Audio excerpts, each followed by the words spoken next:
UP BJP 2027 में संविधान के निर्माता डॉक्टर भीमराव अंबेडकर के सहारे पीडीए की काट करेगी और जोर शोर से अंबेडकर जयंती मनाएगी, जिसकी तैयारी शुरू हो गई। आरएसएस, भाजपा और अन्य संगठनों ने गाजियाबाद में बैठक की। इस बैठक में चर्चा हुई है। बैठक में यह सुझाव भी आया है कि कार्यक्रमों में अंबेडकर के पूरे नाम यानी डॉक्टर भीमराव रामजी अंबेडकर का उपयोग किया जाएगा। बैठक में सीएम योगी आदित्यनाथ, भाजपा प्रदेश अध्यक्ष भूपेंद्र चौधरी, महामंत्री संगठन धर्मपाल, आरएसएस के सह सरकारवाहक अरुण कुमार और भाजपा के समन्वय का काम देख रहे अरुण कुमार दोनों प्रांतों के आरएसएस और भाजपा पदाधिकारियों के साथ विभिन्न अनुषंगिक संगठनों के पदाधिकारी मौजूद रहे। इस दौरान संघ, भाजपा, विहिप सहित विभिन्न अनुषंगिक संगठनों के अभियानों पर भी चर्चा हुई है। कहा गया है कि अंबेडकर का पूरा नाम डॉक्टर भीमराव रामजी अंबेडकर था। संविधान में इसी नाम से उन्होंने हस्ताक्षर किए हैं। बाद में साजिशन रामजी शब्द को हटा दिया गया था, लेकिन भाजपा अपने कार्यक्रमों में पूरे नाम का इस्तेमाल करेगी। यह सवाल भी उठ रहा है कि फोटो में उन्हें नीले रंग में ही क्यों दिखाया जाता है। उनके दूसरे रंगों के फोटो के इस्तेमाल पर भी विचार किया जाएगा।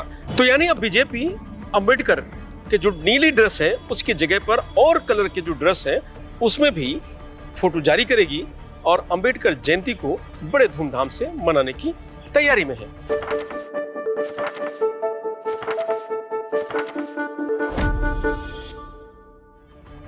भारतीय जनता पार्टी अंबेडकर जयंती को लेकर जो तैयारी कर रही है और जिस तरीके से वो अंबेडकर के साथ राम जी को जोड़ना और उनकी जो नीली ड्रेस है उसकी जगह पर जो अन्य ड्रेस है उसको आगे लेकर आना, इस पर समाजवादी पार्टी ने जमकर हमला बोला है।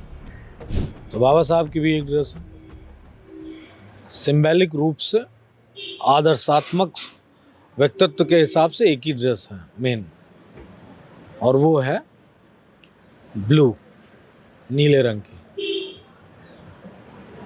अब अगर बीजेपी उनका भगवाकरण कर दे,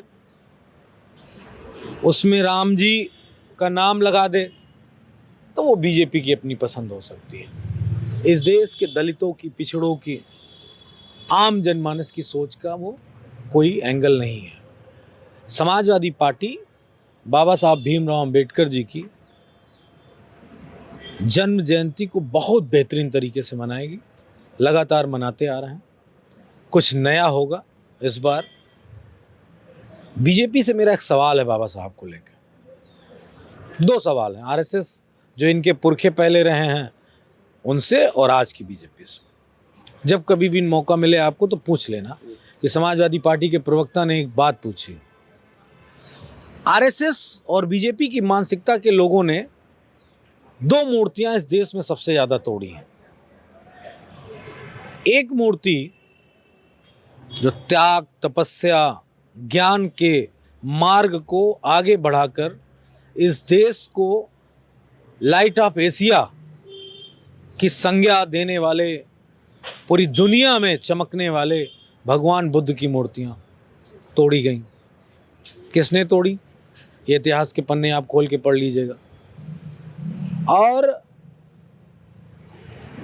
उनके बाद अगर इस देश में सबसे ज्यादा मूर्तियां किसी की तोड़ी गई हैं तो बाबा साहब भीमराव अंबेडकर जी की, जिन्होंने इस देश का संविधान लिखा, इस देश के गरीब, किसान, मजदूर, पिछड़े, दलित, अल्पसंख्यक, आदिवासी सबको राइट दिया बराबरी का। उनकी दो मूर्तियां तोड़ी गई। पूरे विश्व का ये रिकॉर्ड है। इतनी मूर्तियां किसी और व्यक्ति की नहीं तोड़ी गई। और मैं चैलेंज कर रहा हूं भाजपाइयों से, इस धरा को, भारत की धरा को अगर खोदा जाएगा, मैं कोई ज्योतिष नहीं हूं, मैं कोई पंडित नहीं हूं, मैं आर्कियोलॉजी डिपार्टमेंट का कोई अधिकारी और स्टूडेंट भी नहीं रहा हूं, लेकिन मेरा दावा है कि इस भारत की धरा को अगर खोदा जाएगा तो हर 10 किलोमीटर पे भगवान बुद्ध की मूर्ति निकलेगी। इतनी मूर्तियां दफन हैं।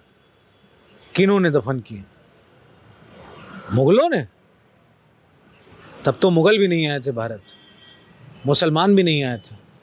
किन्होंने दफन की, भाजपाइयों से पूछ लेना। और सबसे ज़्यादा बाबा साहब की मूर्तियां किसने तोड़ी है, अगर FIR दर्ज होगी तो सब कुछ थाने से निकल आएगा वो किन जाति के लोग थे जिन्होंने बाबा साहब की मूर्तियां तोड़ी। बैठक में भाजपा प्रदेश अध्यक्ष चुनाव और आने वाले विधानसभा चुनाव की तैयारियों के साथ संगठन विस्तार, विभिन्न अभियानों और संघ के स्थापना दिवस के कार्यक्रमों सहित कई मुद्दों पर भी चर्चा हुई। संघ, भाजपा और विहिप ने एक राष्ट्र एक चुनाव, वक्फ संशोधन बिल, धर्मांतरण, लव जिहाद और सीमा पार से अवैध गतिविधियों को रोकने जैसे कई अभियान शुरू किए हैं। इनके जरिए भी सरकार की योजनाओं को घर घर पहुंचाने और विधानसभा चुनाव के लिए माहौल बनाने की कोशिश की जा रही है। अंबेडकर जयंती के कार्यक्रमों में उनका पूरा नाम डॉक्टर भीमराव रामजी अंबेडकर का इस्तेमाल करने का सुझाव गाजियाबाद में हुई RSS, भाजपा और अन्य अनुषंगिक संगठनों की बैठक में आया है। अब सवाल यह उठ रहा है कि आखिर भाजपा अंबेडकर को इतनी अहमियत क्यों दे रही है? उनके नाम के साथ रामजी शब्द के इस्तेमाल का क्या मकसद है? दरअसल भाजपा अंबेडकर के जरिए PDA की काट तलाश रही है। लोकसभा चुनाव 2024 में इंडिया गठबंधन ने PDA और संविधान के नाम पर वोट मांगे थे। इससे यूपी में उससे सफलता भी मिली। भाजपा के नेतृत्व वाला NDA 36 सीट पर सिमट गया, जबकि 2019 में NDA को 62 सीटें मिली थी। ऐसे में 2027 में दलित वोट को साधने की तैयारी में है। इसी को ध्यान में रखकर भाजपा 2027 में अंबेडकर का सहारा लेना चाहती है। साथ ही भाजपा का मानना है कि अंबेडकर की उस छवि को भी बदलना जरूरी है जो विपक्षी दलों ने बनाई है। यही वजह है कि उनके मूल नाम का इस्तेमाल कर उसे राम से भी जोड़ने की कोशिश है। नीले रंग का इस्तेमाल बसपा और दलित वोट बैंक पर आधारित अन्य पार्टियां करती हैं। इस छवि को भी बदलने का विचार भाजपा कर रही है।